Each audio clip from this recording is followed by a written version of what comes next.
మొన్న ఈ మధ్య మా పుట్టింట్లో ఉండేటువంటి కొంతమంది ఫ్రెండ్స్ అందరం కలిసి వాట్సాప్ గ్రూప్ చేసుకున్నాం.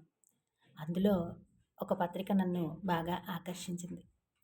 ఆ పిల్లాడి పేరు చూస్తే ఎక్కడో నాకు గుర్తున్న పేరులాగా అనిపించి గతంలోకి వెళ్ళిపోతే, వాడు పుట్టగానే పురిట్లోనే వాడి తల్లి చనిపోయింది.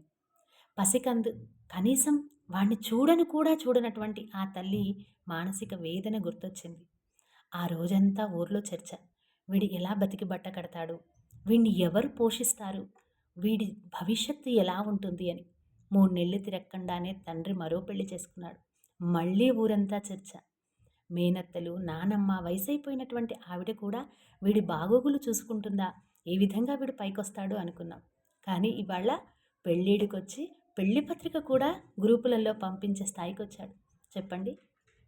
భగవంతుడు మనం బతకాలి అనేటువంటి దృఢ సంకల్పం చేసి ఈ భూమి మీదకి పంపిస్తే కనుక మనం ఖచ్చితంగా బతికి బట్టకడతాం. ప్రతి దానికి టెన్షన్ తీసుకోవడం. ట్రాఫిక్‌లో బండాగిపోయినా టెన్షనే. కిట్టి పార్టీకి పక్కవాళ్ళు రాకపోయినా టెన్షనే. ఆర్థిక సమస్యలొచ్చినా టెన్షనే. అనారోగ్యం పాలైనా టెన్షనే.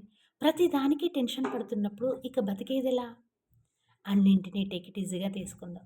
పిల్లలు చదవకపోతే టెన్షన్. భార్య వంట చేయకపోతే టెన్షన్. భర్త షాపింగ్‌కి తీసుకువెళ్ళకపోతే టెన్షన్. ఇదేనా జీవితం అంటే? ఏదో సాధించాల్సిందుంది. ఇవన్నింటినీ పక్కన పెట్టి మనమంటూ ఏంటో నిరూపించుకునేటువంటి సమయాలు మాత్రమే కష్ట సమయాలు. అలాంటి వాటిని ఎదుర్కొని ధైర్యంగా నిలబడే ప్రయత్నం చేస్తే అందరం భవిష్యత్తులో బాగానే ఉంటాం. వాడికి హ్యాపీ మ్యారీడ్ లైఫ్ చెప్తూ మీకందరికీ ఈ విషయం చెప్పాలనిపించింది. Good luck everyone.